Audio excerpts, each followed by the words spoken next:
Დილამშვიდობისა საქართველოს დროით დილის 9 საათი და 30 წუთია 28 ნოემბერი ყველას მოგესალმებით და გილოცავთ საშობაო მარხვის დაწყებას შეგვიძლიოს ღმერთი ამ მარხვაში და ბედნიერი შობა გაგვითენოს მთელ საქართველოს და მთელ მსოფლიოს.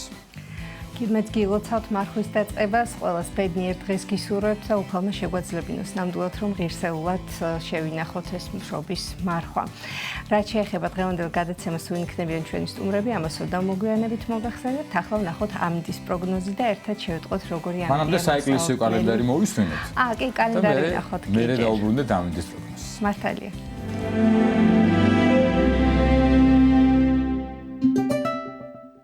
28 ნოემბერს წმინდა მართლმადიდებლის სამოციქულო ეკლესია მოიხსენიებს წმინდა მოწამეებს და აღფსარებლებს გურის, სამონს და აპიპოს, წმინდა მოწამეებს ელპიდეს, მარკელის და ევსტოქის, წმინდა მოწამე დიმიტრის.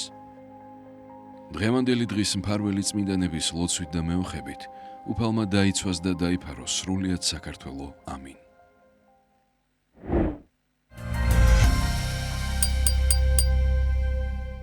გილოცავთ ყველას დღევანდელი წმინდანების ენებს, სხვათა შორის გურის, სამონ და აპიპოს განსაკუთრებით ითვლებიან ოჯახების მფარველებად და ყველას შეეწიოთ. ახლა კი გადაცემის ანონსი, როგორც გითხარით, დღეს საშობაო მარხვა დაიწყო, მორწმუნეები ცხადია. ამ დღისთვის განსაკუთრებით ელოდებიან ამ პერიოდისთვის. ცხადია, ჩვენ შევეხებით პირველ სტუმართან ამ თემას და ასევე ვისაუბრებთ ძალიან მნიშვნელოვან თემაზე, ადამიანის სამგზის შობა. თუ რას გულისხმობს ეს თემა და რა მნიშვნელობის არის, შემოგვიერთება ჩვენი სტუმარი, გადაცემის პირველი სტუმარი, წმინდა ალექსანდრე ნეველის სახელობის ტაძრის წინამძღვარი, თეოლოგიისა და ფილოლოგიის დოქტორი, თბილისის სასულიერო აკადემიის პროფესორი, გელათის მეცნიერებათა აკადემიის აკადემიკოსი, დეკანოზი ბიძინა გუნია. ჩვენი სტუმარი იქნება ოპერის მომღერალი ბარიტონი გიორგი ლომისელი, რომელსაც არ მხოლოდ საქართველოში, არამედ საერთაშორისო ასპარეზზე საკმაოდ წარმატებული საოპერო კარიერა აქვს და ის ახლახან დაბრუნდა ირლანდიიდან საკმაოდ წარმატებული კონცერტების შემდეგ, რომელსაც დიდი გამოხმაურება და შეფასებები მოჰყვა. უფრო მეც გვიამბობს, რა თქმა უნდა, თავად სტუმარი, რომელიც გადაცემის მსვლელობისას შემოგვიერთდება. ეროვნულ არქივში საბავშვო ფილმების საერთაშორისო ფესტივალი ოქროს პეპელა უკვე მე-15-ად გაიმართავა. თუ როგორია ფესტივალის პროგრამა და რა სიახლეებია წელს დაგეგმილი, უფრო მეც ნინო გელაშვილი მოგვიყვება, ის ჩაგვერთვება უშუალოდ და ნინო აქტიურად არის, სადაც რამე ხდება ან სიუჟეტით, ან ჩართვით და მისგან უფრო დეტალურად შევიტყობთ რა სამზადისია წინა საფესტივალო და ესეთი გადაცემა გველოდებოდა. ახლა კი ნამდვილად ვნახოთ ამინდის პროგნოზი და შევიტყოთ როგორი ამინდია მოსალოდნელი დღეს თბილისსა და მთელ საქართველოში.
ყველას მოგესალმებით კიდევ ერთხელ გადაცემის პირველ სტუმარს წარმოგიდგენთ წმინდა ალექსანდრე ნეველის სახელობის ტაძრის წინამძღვარი დეკანოზი ბიძინაგონია მამაბიძინა დაგულოცეთ მადლობა და გელოცავთ მარხვის დაწყებას დღეს საშობაო მარხვა დაიწყო ვიდრე ჩვენ თემაზე გადავალ ძირითად თემაზე რომელიც უკვე ვაცნობთ ჩვენს მსმენელს და თქვენთან ერთად განვიხილავთ მანამდე შევეხოთ ცხადია რამდენიმე სიტყვით იმიტომ რომ მნიშვნელოვანი პერიოდი მნიშვნელოვანი ასპარეზი იწყება მორწმუნეებისთვის ზოგს უკვირს რა არის ამაში მისალოცი და თქვათ აი რას გულისხმობს ეს მარხვა როდიდან იღებს სათავეს და როგორია ამ მარხვის მნიშვნელობა ვიდრე შობამდე დიახ უფალი ბრძანებს ერთგან რომ თვინი ლოცვისა და მარხვისა ნათესავი ესე ვერ აგანერეს ანუ გულისხმობა ის რომ თითოეულ ადამიანს აქ რა შინაგანი ბრძოლა დაცემულ ძალებთან აი მათგან განთავისუფლება ამ ბრძოლის მოგება უფლის შეწევნით აუცილებლად ლოცვაზე და მარხვაზე გადის აღან მარხვის პირველ საწყისზე ვიკითხეთ ის პირველი მარხვა შეგვიძლია ჩავთვალოთ ედემის ბაღში აკრძალული ხილის ესე ხის ნაყოფის გემება რაც დაირღვა ასე რომ ჩვენ მარხვით დიდ სარგებელს ღებულობთ და საშუალება გვეძლება უფლის შეწევნით რომ სულიერ ძალებს შვინვერი დაუმორჩილოთ და ორივეს ერთად კი სხეულებრივი მოთხოვნები დავაკორექტიროთ ასე რომ ჩვენ სიხარულით უნდა მივეგებოთ რატომ იცით როდესაც ადამიანი განიწმინდება ლოცვით და მარხვით ის უფრო მეტად ჭრեց უფალს და მეტად ხდება თანაზიარი იმ სიხარულისა რაც უფალმა განაჩინა თითეული ადამიანისათვის შეგვიძლია უფალი ამ პერიოდში ამ მარხვაში ამ საშუალებისთვის რომ მეტად ჩავიხედოთ ჩვენ თავში და ჩვენ დღევანდელი სასაუბრო თემა არის სამგზისშობა ადამიანის და ცხადია ნებისმიერი საკითხი შეგვიძლია დავაკავშიროთ მარხვას დავუკავშიროთ ამასპარეს იმიტომ რომ ყველაფერი ასე ჩვენ საუბრობთ ან რასაც წმინდა წერილი გადმოგცემს ან წმინდა ამბები ეს უკავშირდება ღვთისგან სწავლებას და ღვთისგან მიახლებას სამგზისშობა რას ნიშნავს პირველ რიგში განმარტოთ იმიტომ რომ ბევრისთვის შეიძლება გავაგებარი იყოს როგორ შეიძლება სამჯერ ისვას ადამიანი წინსწრებად რამოდენიმე სიტყვით მოგახსენებთ რომ სანამ ამ თემას შევეხებით უნდა ვისაუბროთ სულიერ ხედვაზე მოვლენების ადამიანი თუ სულიერად არ ცხოვრობს მისი თვალსაჩინო ძალზე ვიწრო ანუ რას გულისხმობ იგი ვერ ხედავს საოცარ პერიოდს ქვეყნიერების შექმნიდან ანუ სამოთხისეული ყოფიდან ვიდრე სათასასწრაფოების დამკვიდრებამდე აი ამ გზას ვერ ხედავს კიდე მინდა ჩაუყმავდე ადამიანებს ერთხელ მის მოუწმიდესობამ მოგვიწოდა რომ ჩვენ უნდა ვასწავლოთ ახალგაზრდებს მოვლენების სულიერი ხედვა და ყოველ ნაბიჯზე ვაწყდებით ჩვენ ამ პრობლემას. აი მაგალითისთვის მოგახსენებთ პიროვნება ამბობს აი მე ვერ მარხულობ ამიტომ და ამიტომ ტაძარში ვერ მოვდივარ პატარა ბავშვი მყავს აი არ მცალია სამსახური და შემდეგ ეს ყველაფერი არ არის ობიექტური მიზეზები და თუ გინდა ვიცოდეთ თუ რა არის რეალურად მიზეზი თუნდაც თესვარის იგავში ჩანს რაც უფალმა თვითონ წანა გამოვიდა თესვარი თესვად და ასე შემდეგ ეს ყველა მიცის ალბათ რომ ეს თესვარში უფალი იგულისხმება მარცვალში ღვთის სიტყვა იგულისხმება და აი უნდა კითხოს თითოეულმა თავის თავს რომ მარცვალი რომელიც დავარდა შარაგზაზე და რა თქმა უნდა ნაყოფს ვერ გამოიგებს კლდოვანზე თუ ეკალბარში თუ მეოთხე ნოყიერ ნიადაგზე აი თვითონ შენ რომელი ხარ ვის განეკუთვნები აქედან მომდინარეობს ყველაფერი მე წავედი ეკლესიაში თუ არ წავედი პატივი ვეცი მშობელს თუ არ ვეცი მოვიქეცი თუ არა ღვთის წინაშე ქვეყნის წინაშე ისე როგორც საჭიროა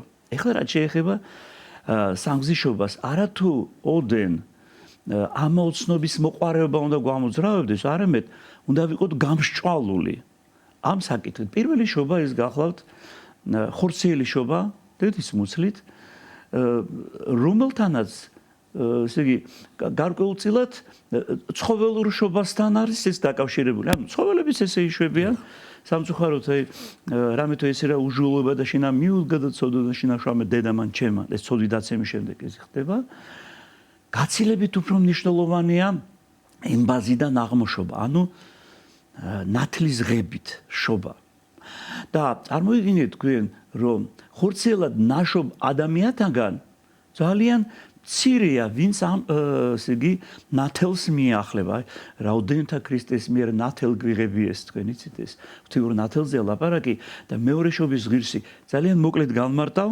დიახ საქართველოში პროცენტულად ბევრია ვინც ესე იგი მიახლა შობას მაგრამ აბა ვნახოთ სოფლიოს გადავხედოთ მე არ გამიკითხა არავის უდიდესი ქვეყნები რიცხობრივადაც ჩინეთი, ინდოეთი, ისინი აზიის ქვეყნები, ხო, არა მარტო სამხრეთ ამერიკა, რომელთაც ესე იგი ჭეშმარიტი შობის ამ ნათელს ვერ ეზიარებიან.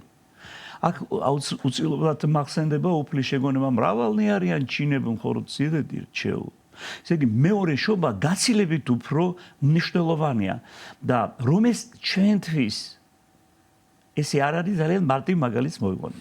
თითოეულ სმენელს ესეც კადნიერებაში ნუ ჩავმართმევენ. დავუსვავ კითხვას. თქვენ ხო იცით თქვენი ხორცელი შობის წელი, თვედოთ რიცხვი. აბა მითხარით. თქვენი სულიერი შობის, ანუ ნათლობის დღის თარიღი მითხარით. 99% იტყვის რომ მე ეს არ ვიცი. ანუ ეს იმაზე მიანიშნებს, რომ მეორე შობას ჩვენ დაკნინებულად ვუყურებთ. ეს განსაკუთრებული სიმაღლე არის. ესე იგი, ადამიანი თუ არ იშობა წყლით, არ გარიწმინდება წყლით და სულით, ის სათასასწრაფოს ვერ მიახლება.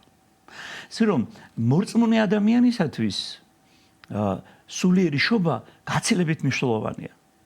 მას საშუალება ეძლევა ქრისტეს ეკლესიის წევრი გახდეს და საიდუმლოებებში მიიღოს მონაწილეობა და მადლისმიერი, ყოველდღიური მადლისმიერი ერთობა ჰქონდეს უფალთან. შობასთან გითხარით, აი ძალიან მაწუხებს ის გარემოება, რომ ძალიან ბევრი ადამიანი ქმნის ოჯახს და ჯვარს არ იწერს ქორწინებაში.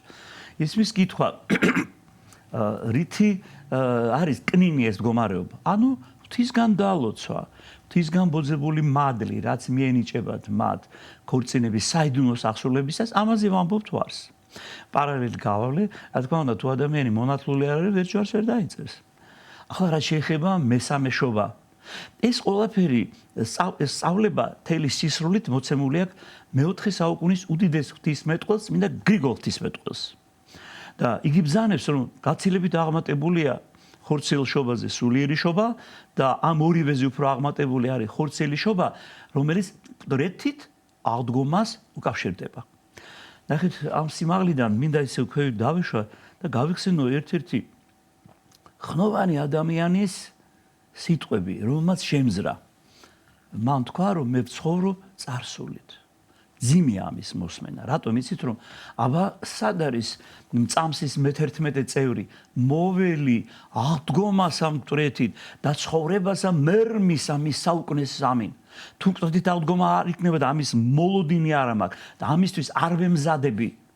მაშინ რა აქ სრულდება ყველაფერი? ეს არის რა თქმა უნდა ის თვალსაჩინო ვიწრო, როდესაც ადამიანი ფიქრობს, აი ყველაფერი დასრულდა, დამთავრდა, გარდაიცვალა.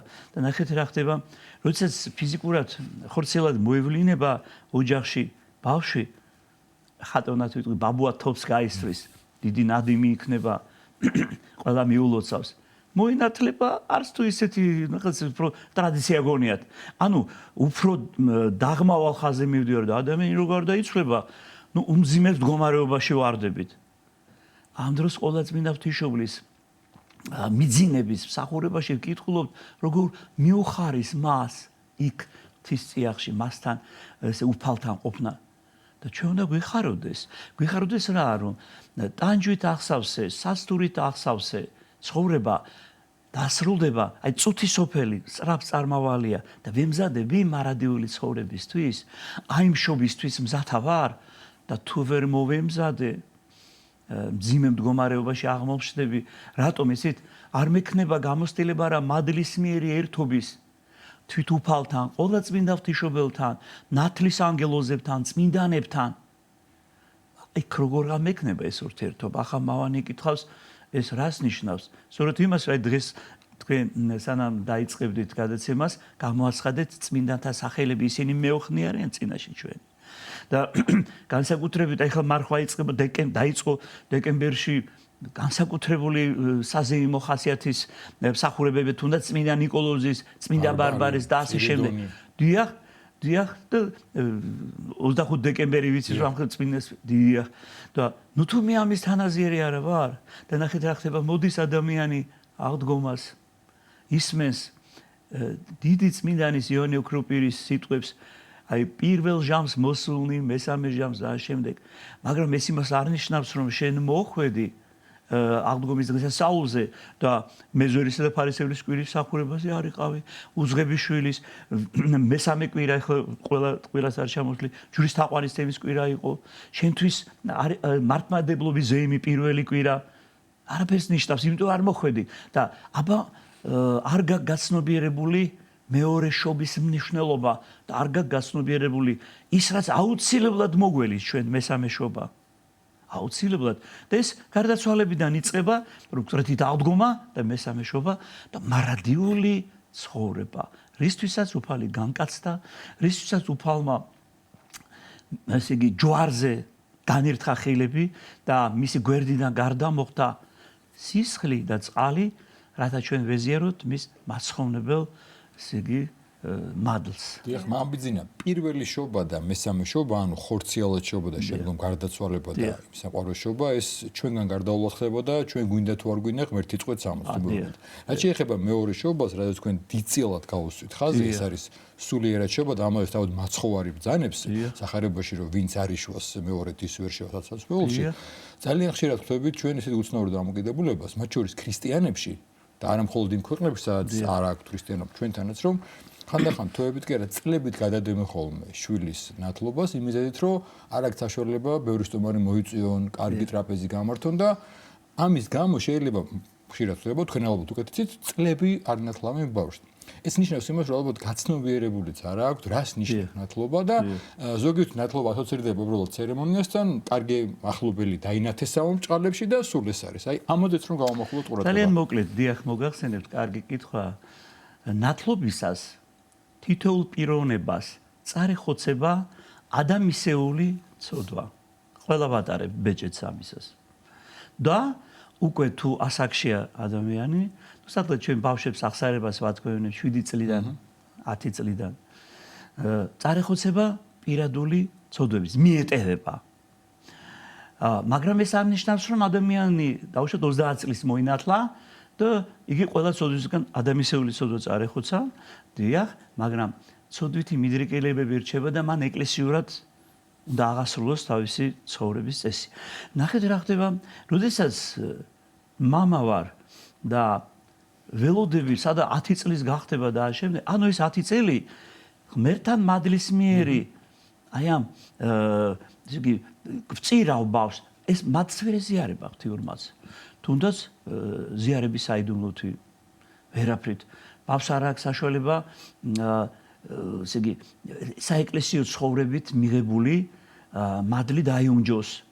კი მაგრამ ანუ მე არ მესმის როგორც შობელს ეს როგორც წესი მე 40 დღეს უკვე შესაძლებელია მონათლა ზოგს გონია რომ ადამიანი სანამ არ ჩამოყალიბდება თვითონ უნდა აირჩიოს მან იქნება ესეთი იქნება ესეთი კითხვაც დავსვათ რომ მოდი ბავშვს არ ვასწავლოთ ლაბარაკი და რომ გაიგება მე თვითონ აირჩიოს სკოლაში არ ვატარო ხარ ვატარო და უნდა თუ არა არ უნდა თუ არა სად არის კეთილგონიერება ხო ასე რომ ჩვენ რომ პატარა ჩვილებს ნათლავთ ისინი ნათლიების წამსით ნათლიების სარწმუნოების საფუძველზე ნათლავთ მათ და ვიმედოვნებთ რომ ის ბავშვი გაიზრდება ამ მდგომარეობაში ასე რომ აუცილებელია ეს ჩვენ გავიწყდება კიდევ ერთხელ ვამბობ რომ აი თვალსაჩინო რა მდგომარეობაში იმყოფებოდა ადამი ცოდვით დაცემამდე წმინდა იონე ოქროპირი ბრძანებს შენ უყურებ ეხლა ადამიანს რომელიც აი ესე დაკნინებულ მდგომარეობაშია შემდგომად ცოდვით დაცემისა თუ რა იყო იგი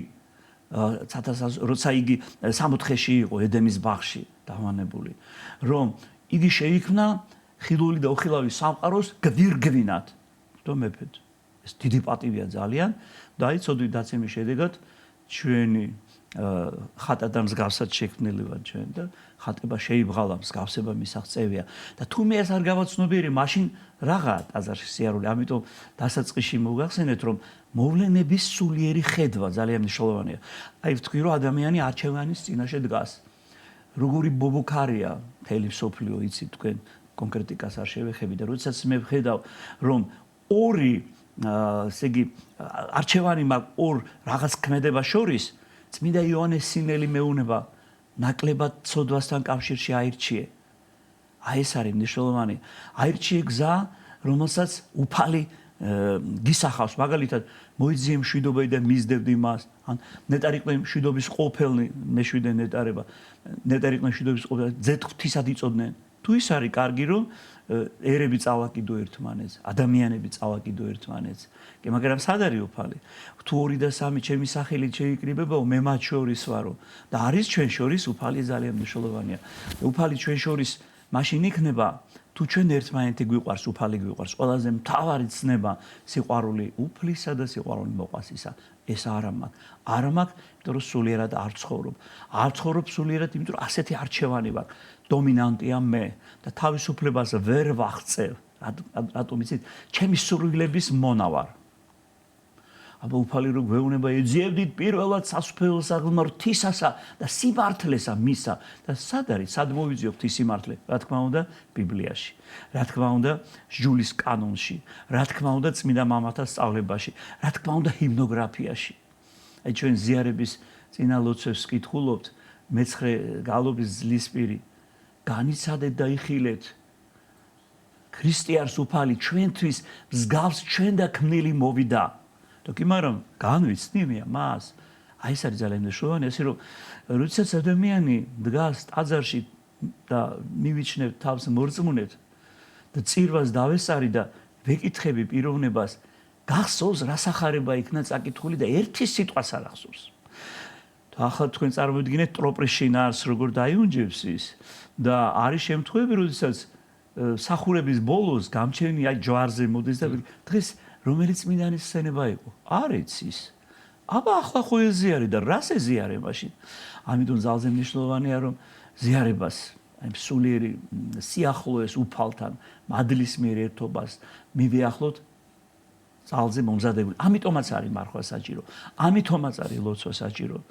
რა შობის მარხვა, იმიტომ უნდა მიხაროდეს რომ კაი საჭმელებები ჩამოახო, რა თქმა უნდა, არა. მამაბიძინა, ცხოვრების ეტაპზე გარკვეულწილად არ აქვს მნიშვნელობა ეს პატარაობაში იქნება მოზრდილ ასაკში თუ ზრდასრულობის პერიოდში.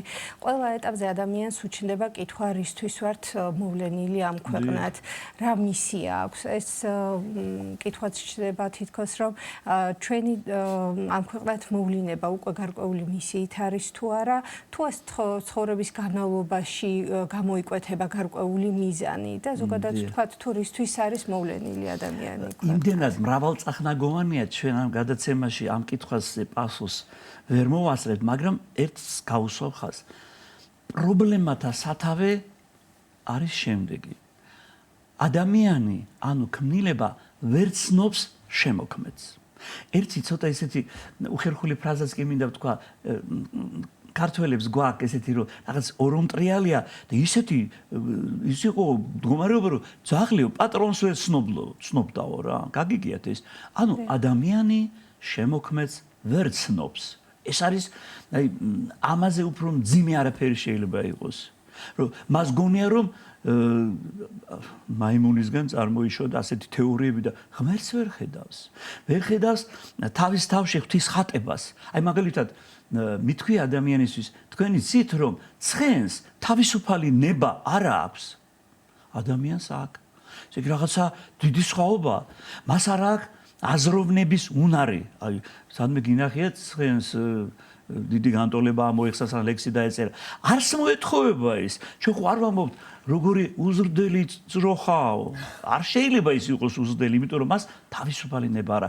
აი როდესაც პიროვნება შემოქმედს ვერ ჭრეს, ვერ აღიქვამს. აი ვერ ამბობს, აი ვერ განიცდის მამაო ჩვენო, რომელი ხარ ცათაშინა და ასე შემდეგ და ცხოვრობს თავისინებით ერთგანოფალი ბრძანებს უფალსა აღიარებენ, ვითარცა უწყიან, ხოლო საქმით განშორებულ არიან, საძაგელ არიან და ურჩ. აი რამდენ ადამიანს გვეხება ეს ხო? ესე იგი ძალიან მნიშვნელოვანია რომ ჩვენ აი მარხვას მივეგებოთ სიხარულით რომ გვეძლევა საშუალება. თან კურთხევა გვაქვს უკვე რომ 4 მარხვაა დაწესებული, ამ მარხვაში შევზღუდავთ რა გარკვეულწილად და ლაგამს ამოვდებთ ჩვენს გემოთ მოყარეობას, ნაყროვანებას, ასევე მარტო საჭმელს არა, თვალით მარხვა, ყურით მარხვა, ბაგეებით მარხვა, უდიერი სიტყვა არ უნდა წამომწდეს. ეხლა სამწუხაროა, რასაც ვიტყვი და არაერთი საეთერო გადაცემა სხვა ტელევიზიებში ეს გინება ისმის ძალუმად და ეს რაღაც კარგი ტონად არის და გვავიწყდება რაც წერია წმინდა წერილში ვერც ამაგინებელთა ვერ დაიმკვიდრონ სასუფეველი სათა ერთ შემთხვევაში სულიერი ხედვა მოვლენების მეორეს კიდე ამასופლის წუთიერი რაღაც მდგომარეობა რომელიც გაშორებს უფალს ასე რომ გონება უნდა გაიწმინდო მარხვისას ენა უნდა დაიმორჩილო, თვალი უნდა დაიმორჩილო, ყური უნდა დაიმორჩილო, ყველაფერს კი არ უნდა მოусმინო. და არა მხოლოდ მარხვის პერიოდში თავისთავად ხო? აი რომ ავიღე სიმაღლე და შევიტკბე, მე ვხედა რომ რა კარგი ყოფილა რომ აი უდიერი სიტყვები არ მომდის. რა კარგი ყოფილა რომ ძმას არ გამიკითხავ და მე თუ განსასწრელი შემემთხვა, სხვას კი არ ვაბრალებ, ვეუბნები უფალო, მადლობა, ჩემს გამოსაფხიზლებლად მომივლინე ეს განსასწრელი დიდი მადლობა შეწირო უფალს. არა მარტო იმისთვის, რომ სიკეთეს მიემთხვი, არამედ იმისთვის, რომ შენს გამოსასწორებლად განსასწრელი შეგემთხვა. და მის უწმინდესობას არაერთგზის ნათქვამი განსაკუთრებით აი თვითკვლელებთან მიმართებაში, რომ გამოუვალი მდგომარეობიდან მინიმუმ 2 გამოსავალია. მაგრამ ეს გამოსავალი ეკლესიისკენ მიდის. ისე ვერ გამოხვალ მდგომარეობიდან, ასე რომ ჩვენ სიხარულით უნდა მივეგებოთ იგი მარხვის დასაწყის და თელის მარხვის პერიოდი უნდა გავვლოთ სიხარულით და ამას დაემატება ის რომ აი დღევანდელი კითხვა ჩვენთვის იყოს ესე იგი საბაბი რომ დავფიქრდეთ ამაზე რომ ვისაც ბავშვები ზოგი ამბობს აი გაზაფხულზე მონათლე რატომ მონათლე და აგერ ნიკოლოზობას ვაზიაროთ ბარბარობას კვირა დღეს მოიყვანე ბავშვი ეზიაროს შენც ეზიარე მიიღე ეს სიხარული თაღაზიერი გახდი ბაცოვნებელი ყვაწლისა უფლის. საერთოდ მამაბიძინა ეს მომენტი სირად გავაზრებელია რომ მე მომნათლავ, მე ჩავაბარებ აღსარებას და აი ამ კონტექსტში ვინა დავსვა კითხვა ჩვენ პირველ შობაზე ვისაუბრეთ, აი მეორე და მესამე შობაზე განსაკუთრებით გავერთიანებ კითხოთ ნათლისღებაზე და შემდგომ მესამე შობა ანუ იმ სამყაროს შობა რომელიც გარდაუვალია. ერთნი ამბობენ რომ თქვენ ბრძანეთ რომ ძალიან ბევრი ადამიანი მილიონობით სოფლიოში არ არის მეორე შობა. შეიძლება რამოდენიმე მილიარდის კი და ამბობს რომ აი რა დააშავეს იმათმა და ღმერთი ხო გაახოლობარსმა ხო გააჩინა და რატომ მოთხოვს ამაზე პასუხს და მეორენი ფიქრობენ რომ ეს ცნობილი ფრაზა ერთხელ გავშთი ამ ქვეყანაზე და მე რა იქნება რა ვიცი აქ ვილხინო მოვილხინო რა იქნება და ეს ნიშნავს იმას რომ ამ მეორე და მესამე შობის მნიშვნელობა საერთოდ არ არის გააზრებული იქნებ ამაზე რომ გავერთიანოთ პასუხი. რთული თემა სალაპარაკოთ მოკლე დროში. ის რომ ადამიანი ამბობს ერთხელ გავშთი ამ ქვეყანაზე ეს და აი ვნებებს ესე იგი მიემართება ეს უფლის უარყოფა. არაფერ არ შეიძლება ესეთი რამ პირიქით, რომ შენ ეს დრო რაც მოგეცა, მოიმზადო მესამე შობისთვის. იმიტომ რომ მარადიული ცხოვრების პერიპეტიებს მიახლები და ჩვენ არ ვიცით, რომ ცოდვა რო არ ჩაედინა ადამს და ევას, ისინი ხო არასდროს მოგტებოდნენ. და სწორედ ამ უკტაობაში ჩვენ აი ამ ხსნილ მდგომარეობაში მტრედი დალგომის შემდეგ უხსნილ მდგომარეობას მივემართებით, მაგრამ ამას მომზადება უნდა, იმიტომ რომ იქ უკტავად იცხოვრებს ცოდვილიც. მაგრამ უძიმე მდგომარეობაში და ის მატლი დაუძინებელიო, ცეცხლი დაუშრეტელი ტანჯვა არასდროს შეწყდება. და ერთ-ერთმა მოძღვარმა ბრძანა საოცარი სიტყვები, იცით თქვენ ჯოჯოხეთი რა ადგილი და რა მდგომარეობა არის, როცა არავინ არ უყვარს. აი, აქ ხო ვიღაც მაინც ხომ მიყვარს, ბოლო დედა მიყვარს, მეუღლე, შვილი და ვიღაცას უბრაზდები, ესეც არ უნდა იყოს, მაგრამ იქ არავინ არ უყვარს, დედას შვილი არ უყვარს, არ უყვარს მამას შვილი, და-ძმას ერთმანეთი არ უყვარს. და როგორ ახლოს ვართ ამ ჯოჯოხეთურ მდგომარეობასთან აქ ხორცში მყოფებს. ამიტომ ბრძანებს უფალი რომ ჩვენ შეიყვარე უფალი შენი ყოვლითა სულითა შენითა და ბოლოს ამბობს ყოვლითა გონებითა და მოყვასი შენი. ვითარცა თავითვისი. სულმალი ჩვენ მივიახლებით 2026 წელს. მთელი საქართველოსთვის, ჩვენი დედა ეკლესიისთვის, ეს არის საოცარი თარიღი. 1700 წელი საქართველოში ქრისტიანობის სახელმწიფო რელიგიად გამოცხადების. ეს ჩვენ მრავალს გავალდებულებს იმ სიხარულს კიდევ უფრო მეტად ჩაუღმავდეთ ჩვენი ქვეყნის ცხოვრების ესე იგი განვლილ პერიოდს. ბატონი აკაკი შანიძის სიტყვებზე ლექსზე შემდეგ სიმღერას დაიწერა 3000 წელზე მეტი ეს გვიცხოვრია როგორც ერთსა ოდიახაც 3000 წელზე მეტი როგორც ერთს და 2000 წლოვანი ქრისტიანული ცხოვრების ესე იგი გამოცდილება გვაქვს. ასე რომ ყოველი წელი ძალიან კარგია და განსაკუთრებულად 2026 წელი დამდეგ მარხვას და შობა ახალ წელს ულოცავ ჩვენს სვენელებს. დიდი მადლობა მამა ბიძინა, წმინდა ალექსანდრე ნეველის სახელობის ტაძრის წინამძღვარი, დეკანოზი ბიძინა გონია გვესაუბრებოდა. ამასობაში 9 საათი შესრულდა კახა ერთად აღვევინეთ უფლისედებელი ლოცა და დაგიბრუნდებით გადაცემის სხვა სტუმრებთან ერთად.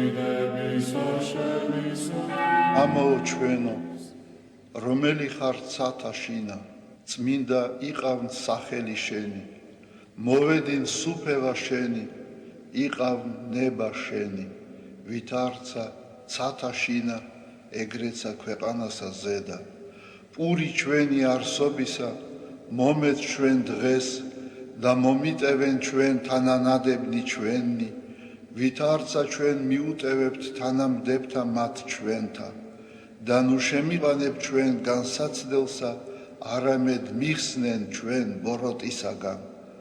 რამე თუ შენი არს სუფევა, ძალი და დიდება, მამისა, დაძისა და წმინდისა სულისა, აცდა მარადის და უკუნითი უკუნისამდე. ამინ. მიწყალე მე ღმერთო, დიდითა წყალობითა შენითა და მრავლითა მოწყალებითა შენითა ახოცე უჯულოებაი ჩემი. უფროს განბანე მე უჯულოებისა ჩემისაგან და ცოდვათა ჩემთაგან გამწმინდე მე. რამე თუ უჯულოებაი ჩემი მე უწყი და ცოდვაი ჩემი წინაშე ჩემსა არს მარადის. შენ მხოლოსა შეგწოდე და ბოროტი შენ წინაშე ვყავ, რათა განმართლე სიტყვათაგან შენთა და ზლოს ჯასა შენსა. რამე თუ ესე რა უჯულოებათა შინა მიუდგა და ცოდვათა შინა მშამე დედამან ჩემო. რამე თუ ესე რა ჭეშმარიტება შეიყვარე, უჩინონი და დაფარონი სიბნისა შენისანი გამომიცხადენ მე. მას ხორო მე უსუბითა და განწმინდე მე. განბანო მე და უფროს თოვლისა განსპეტაკნე, მას მინო მე გალობაი და სიხარული და იხარებნე ძვალნი დამდაბლებულნი. გარე მიაქციე პირი შენი ცოდვათა ჩემთაგან და ყოველი უჯულოებაი ჩემნი ახოცე. გული წმინდა დაბადე ჩემთანა ღმერთო და სული წრფელი განმიახლე გვამსა ჩემსა. ნუ განმაგდებ მე პირისა შენისაგან და სულსა წმინდასა შენსა ნუ მიმიღებ ჩემგან. მომეც მე სიხარული მაცხოვარებისა შენისა და სულითა მთავრობისათა დამამტკიცე მე. ვასწავლე უჯულოთა გზანი შენი და უღმრთონი შენ და მოიქცენ. მიხსენ მე სიცხთაგან ღმერთო, ღმერთო ცხოვრებისა ჩემისაო. იხარებდეს ენა ჩემი სიმართლესა შენსა, უფალო, ბაგენი ჩემნი აღახვენ და პირი ჩემი უთხრობდეს ქებულებასა შენსა. რამე თუ უკეთუმცა გენება, მსხვერპლი შემცა მეწირა, არამედ საკვერთხი არ აგთნდეს. მსხვერპლი ღმრთისა არს, სული შემოსრული, გული შემოსრული და დამდაბლებული ღმერთმან არა შეურაცხყოს. კეთილი უყვა უფალო ნებითა შენითა სიონსა და აღეშენენ ზღუდენი იერუსალიმისანი, მაშინ გთნდეს მსხვერპლი სიმართლისა შესაწირავი და ყოვლად დასაწველი, მაშინ შესწირნენ საკურთხეველსა შენსა ზედა ზვარაკნი. დიდება მამასა და ძესა და წმინდასა სულსა, აწდა მარადის და უკუნითი უკუნისამდე ამინ. ალილუია, ალილუია, ალილუია. დიდება შენ და ღმერთო. ალილუია, ალილუია, ალილუია. დიდება შენ და ღმერთო. ალილუია, ალილუია, ალილუია. დიდება შენ და ღმერთო ჩვენო, დიდება შენ და. ღვთისმშობელო ქალწულო გიხაროდენ, მიმადლებულო მარიამ უფალი შენთანა. კურთხეულ ხარ შენ დედათა შორის და კურთხეულ არს ნაყოფი მუცლისა შენისა. რამე თუ მაცხოვარე გვიშევ სულთა ჩვენთა. უფალო დიდება შენ და გადაარჩინე და განთლიანე საქართველო. უფალო დიდება შენ და გადაარჩინე და განთლიანე საქართველო. უფალო დიდება შენ და გადაარჩინე და განთლიანე საქართველო.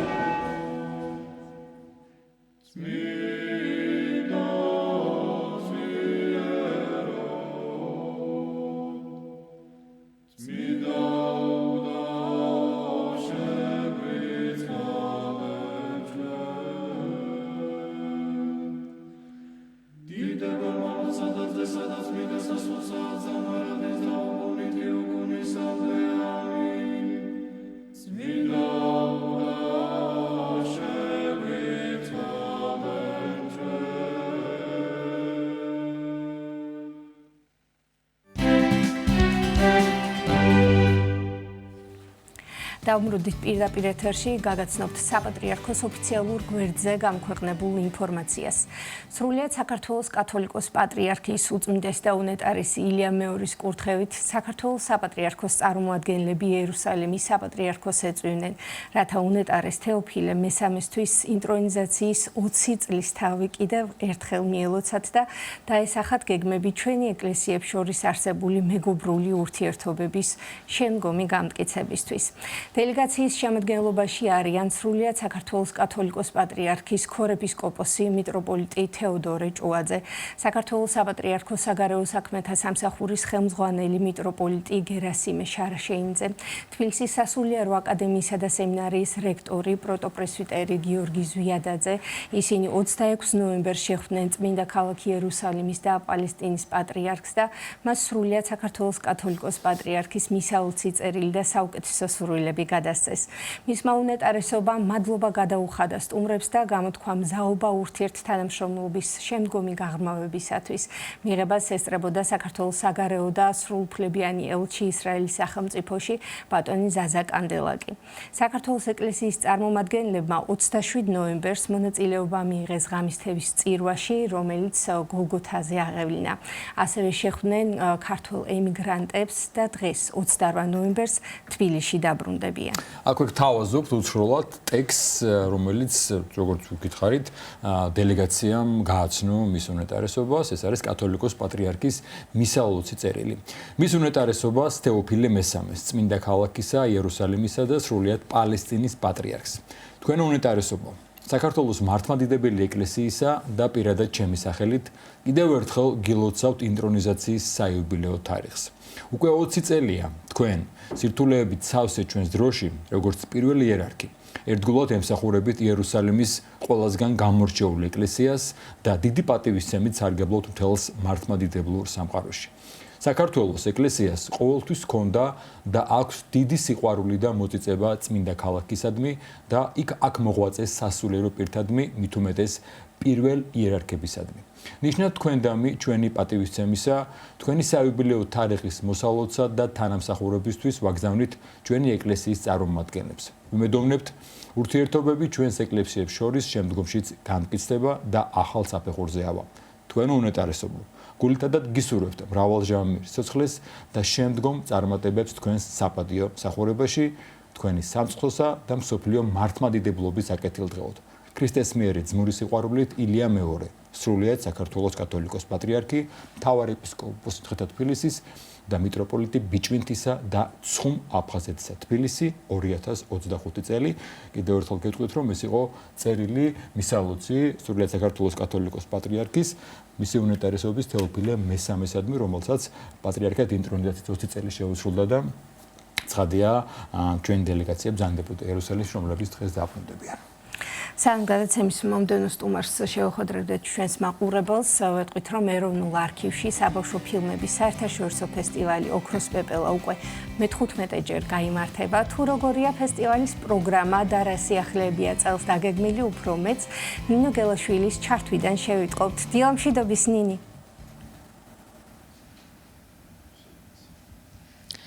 დილამშვიდობისა, ჩვენ ახლა საქართველოს ეროვნული არქივის კინოთეატრიდან გერთვებით, სადაც საბავშვო ფილმების საერთაშორისო ფესტივალისთვის მზადება მიმდინარეობს.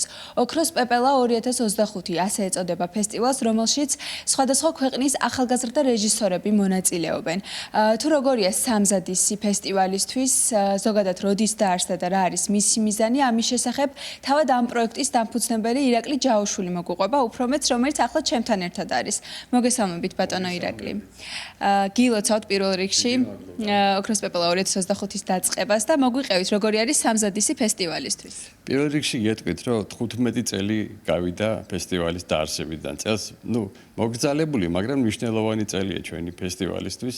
ამასთან დაკავშირებით ვიზრუნეთ და გავაკეთეთ ესეთი ლამაზი ნაკეთობა, მედალიონი, საიუბილეო ასე ვთქვათ და გვინდა რომ ეს მედალიონი გადავცეთ იმ ადამიანებს, ვისაც დიდი ღვაწლი მიუძღვის ჩვენი ფესტივალის განვითარებაში ზოგადად და იმ წარმატებაში, რომელიც მან მოიპოვა ამ წლების მანძილზე. ისტორია დაიწყო ერთი ჩვეულებრივი პატარა ღონისძიებით, რომელიც სკოლაში ჩატარდა. სკოლის ფესტივალი დავარქვით ამ ღონისძიებას და შემდეგ ეს ყველაფერი გადაიზარდა უკვე რესპუბლიკის, ანუ საქართველოს მასშტაბით გაკეთდა და შემდეგ უკვე გაჩნდა მოთხოვნილება, რომ უცხოელი ბავშვებიც ჩართულიყვნენ ამ პროექტში და წელს უკვე 15 ქვეყნის მონაწილე ყავს, სხვადასხვა ევროპიდან, აზიიდან, ამერიკიდან და ასე შემდეგ და საქართველოს რეგიონებიც გამოირჩევიან აქტიურობით. წელს 6 რეგიონი მიიღებს მონაწილეობას, ქალაქები ბათუმი, ხარაგაული, ფოთი, ქუთაისი და რა თქმა უნდა თბილისის ძალიან ბევრი სკოლა და ნიჭიერი ახალგაზრდა კინომოყვარული, რომლებიც არა მარტო წარმოაჩენენ თავიანთ ნამუშევრებს, არამედ აქვე მიიღებენ კიდევ ძალიან დიდ გამოცდილებას. გამოცდილებას შეიძენენ იმ ადამიანებთან ურთიერთობით, რომლებიც არიან პროფესიონალები, კინოხელოვანები, ფოტოხელოვანები, კინოდოკუმენტალისტები, მულტიპლიკატორები და ასე შემდეგ და ეს მათ ძალიან წაადგებათ, რომ აი მომავალ წელს უკვე როცა მოვლენ ჩვენთან და მოიტანენ ნამუშევრებს, აშკარად დაეტყობათ, რომ უფრო მაღალი დონის ნამუშევრები ექნებათ გაკეთებული. ძალიან მიხარია, რომ წელს ესეთი საზეიმო, განსაკუთრებული წელი გვაქვს და ვფიქრობ, რომ პრიზის გარეშე წელს არავინ არ უნდა დარჩეს და საერთოდ ჩვენი მიზანია, რომ ბავშვებმა აისრულონ ოცნებები, როგორც ჰოლივუდში არის ესეთი მოარული ფრაზა მიღებული ჰოლივუდს ხო ეძახიან ოცნებების ფაბრიკას და ასევე ჩვენ პატარა ჰოლივუდი ვართ, ასე ვთქვათ და ჩვენი სლოგანიც ესეთია აიხდინე ოცნება, დაიჭირე პეპელა. საინტერესოა დაინტერესება და ჩართულობა როგორია ახალგაზრდების მხრიდან და რამდენად ხარისხიანი ფილმები შემოდის ხოლმე კონკურსში, აი თქვენ როგორ შეაფასებდით? იცით როგორ არის, უამრავი ფილმი შემოდის. დაახლოებით ეხლა წელს 150-მდე ფილმი იყო შემოსული, მაგრამ ვცდილობთ რომ რაღაცნაირად სელექცია მაინც გავაკეთოთ, რომ იყოს გამორჩეული ფილმები, რომლებიც საკონკურსო პროგრამაში მიიღებენ მონაწილეობას, რომ სხვა ბავშვებმა დაინახონ, აი რა შეიძლება უფრო უკეთესად გააკეთონ. აი როგორი არის ხარისხიანი ფილმი, შინაარსობრივად როგორ არის გაკეთებული, ვიზუალურად როგორ არის მოტანილი. საერთოდ ჩვენ ვფიქრობთ, რომ ჩვენი ფესტივალი უფრო მეტად არის საგანმანათლებლო ფესტივალი. ჩვენი ჟიურის წევრები არ ეძებენ ძალიან დიდ ხარვეზებს. და კრიტიკულად არ უყურებენ ნამუშევრებს. უფრო მეტად დადებითს და პოზიტივს ეძებენ ბავშვების ნამუშევრებში. და უფრო მეტად გვაინტერესებს არა ის ვიზუალურად, მაგალითად, რა ეფექტებით არის გაკეთებული, ან როგორი არის კადრზე გადასვლა, ან სხვა კიდე ნიუანსი კინოხელოვნებასთან დაკავშირებით, არამედ რა ჩაიფიქრა ბავშვმა და როგორი ფორმით მოიტანა ის ჩვენამდე. და აი ეს აზრობრივად, ასე ვთქვათ, როგორ არის წარმოჩენილი ის ჩანაფიქრი, ეს უფრო მნიშვნელოვანია და ამიტომ ყურადღება უფრო მეტად აი ამაზეა გადატანილი. მე ჩვენთან კიდე არის შეზღუდვა ერთგვარი 7 წუთამდე ფილმები არის წარმოდგენილი. რატომ? რომ მოკლე დროში, რაც შეიძლება მეტი იყოს, ასე ვთქვათ, ბავშვის ხედვა წარმოჩენილი. კინო აზროვნება. და ეს კიდე უფრო დასაფასებელია თუ ბავშვი მოიფიქრებს ისეთ ამბავს, რომელიც მოკლე დროში იქნება კარგად წარმოჩენილი და ჟიურიც ამას შესაბამისად შეაფასებს. ესე კი თქვენ როგორც აღნიშნეთ, ფესტივალის მთავარი მიზანი არის, რომ ახალგაზრდები კინოსამყაროს ეზიარონ ადრეულ ასაკში და მიიღონ, რა თქმა უნდა, ძალიან დიდი გამოცდილება. რა თქმა უნდა. თან ეს უნდა იყოს ზეიმის ფორმით. აუცილებელია, რომ ეს ისე ლამაზად იყოს შეფუთული, რომ ბავშვის მეხსიერებაში დიდხანს დარჩეს ეს ემოცია, რასაც მიიღებს ჩვენ ფესტივალზე. ბოლოს მინდა გკითხოთ მონაწილეების შესახებ. თქვენ როგორც აღნიშნეთ, საქართველოს 6 რეგიონიდან მიიღებენ მონაწილეობას, ხო, კონკურსში და საზღვარგარეთის ქვეყნებიდან თუ ყავთ წელს მონაწილეები. დიახ, მე ვთქვი, რომ ევროპის რამდენიმე ქვეყანა არის, აზიის და ამერიკიდანაც გამოგვიგზავნეს ბავშვებმა თამეთი ნამუშევრები და აი ქართველი ახალგაზრდები ნახავენ აი მათი თანატოლების, უცხოელი თანატოლების ნამუშევრებს და აი შეიგრძნობენ მე თქვა მათი თემები რა არის, რა უფრო აინტერესებთ მათ, როგორ აკეთებენ ამ თემებს, როგორ მუშაობენ, ზოგიერთი ჯგუფური ნამუშევარია, ზოგი ინდივიდუალური ნამუშევარია, ზოგი კარგი კამერით არის გადაღებული, ზოგი გადაღებული არის მობილური ტელეფონით, ზოგი სხვადასხვა ტიპის გაჯეტებით. არ აქვს ჩვენთან მნიშვნელობა განსაკუთრებული თუ რითი არის ეს გადაღებული. უბრალოდ გვინდა რომ აზრობრივად იყოს საინტერესო ეს ყველაფერი და რას ფიქრობს ბავშვი ეს იყოს კარგად წარმოჩენილი. ბოლოს მინდა გკითხოთ, რამდენ ნომინაციაში გამოვლინდებიან გამარჯვებულები? ძირითადად ნომინაციები გვაქვს 10 ნომინაცია. დაახლოებით ეს ისეთივე ნომინაციებია, რომლებიც დიდ ფესტივალებზეა. მაგალითად, საუკეთესო იდეა, სცენარი, რეჟისორი, ოპერატორი, მონტაჟი, საუკეთესო მსახიობი, გოგონა, ბიჭი და ასე შემდეგ. მაგრამ ყველაზე მთავარი რაც არის, წლის საუკეთესო ფილმი გამოვლინდება და ეს იქნება გრან პრის მფლობელი, ოქროს პეპელას მფლობელი 2025 წლის გამარჯვებული ფილმი.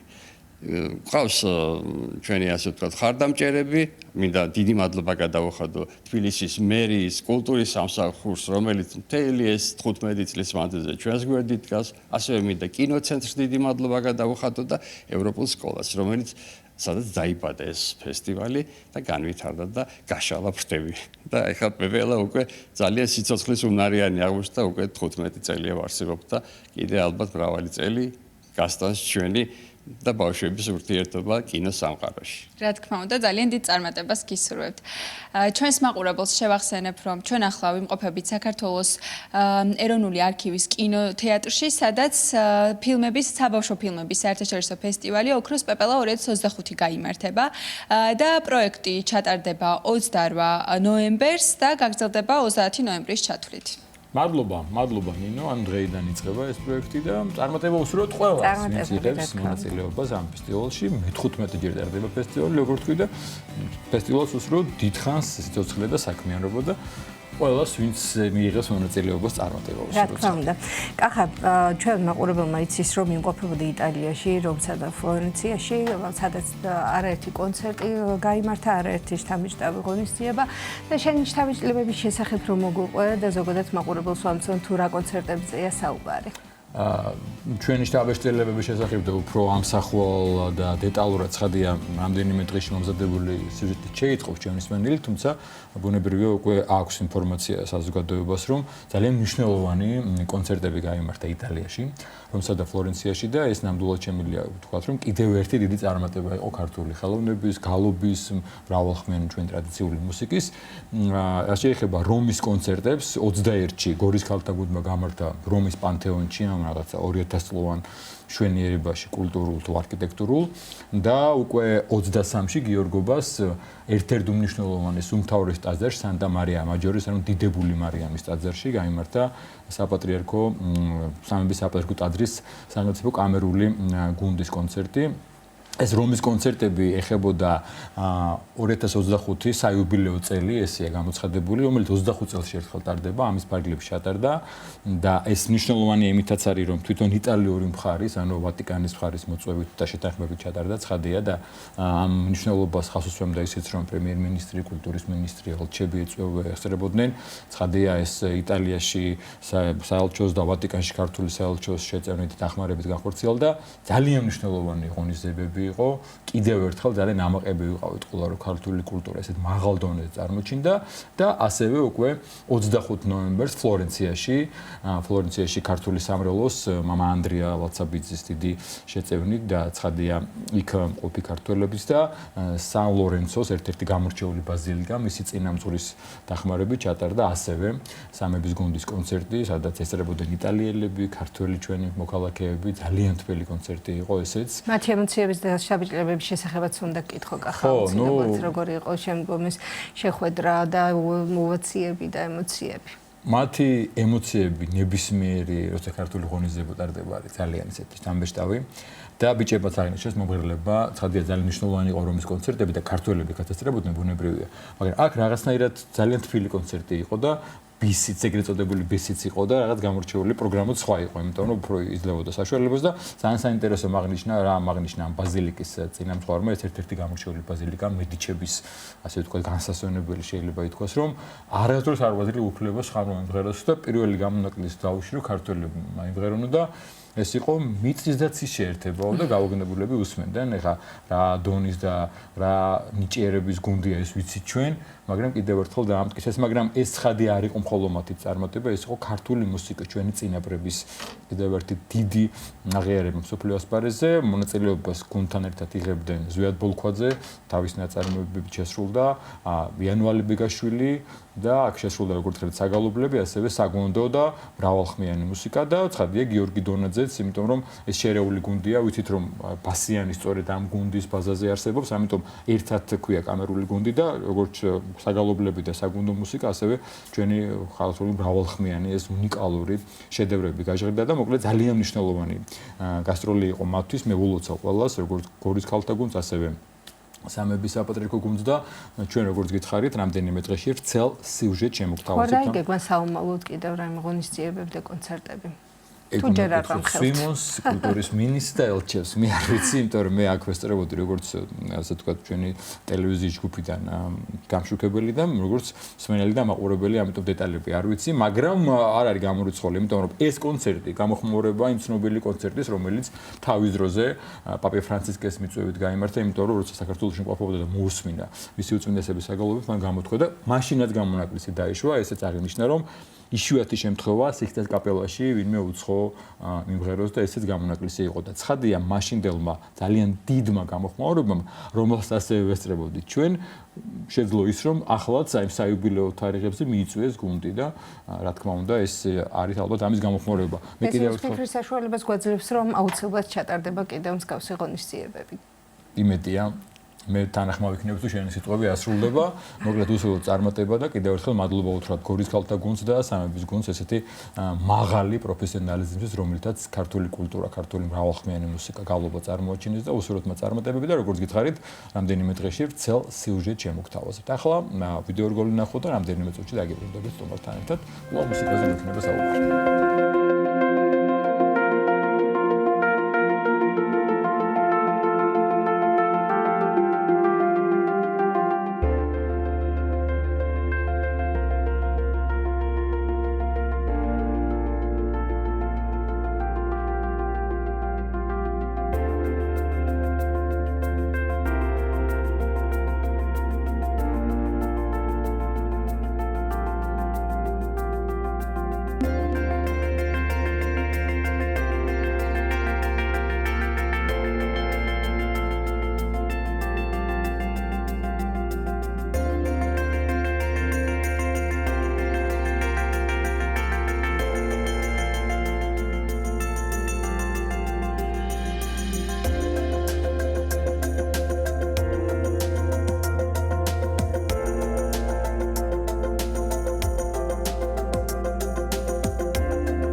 ძალდება ჩვენი გადაცემა კლავ მუსიკაზე ვისაუბრებთ და წარმოგიდგენთ ჩვენს სტუმარს ოპერის მომღერალი გიორგი ლომისელი, რომელსაც არა მხოლოდ საქართველოში, არამედ უკვე საერთაშორისო ასპარეზზე საკმაოდ წარმატებული საოპერო კარიერა აქვს და სულ ცოტა ხნის წინ დაბრუნდა გიორგი ირლანდიიდან წარმატებული კონცერტის შემდეგ, რომელსაც დიდი გამოხმაურება და შეფასებები მოჰყვა და უფრო მეც თავად გიორგი მოგყვება.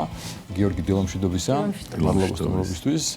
გილოცავთ კიდევ ერთ საერთაშორისო წარმატებას, იმიტომ რომ ჩვენი მსმენელი, ჩვენი მაყურებელი, განსაკუთრებით ოპერის მოყვარულები და ოპერის მაყურებელი გიცნობს უკვე შენ და ჩვენს ეთერში არაერთხელ გვისაუბრია შენ საერთაშორისო წარმატებებზე და ირლანდიიდან ცოტა ხნის წინ დაბრუნდი.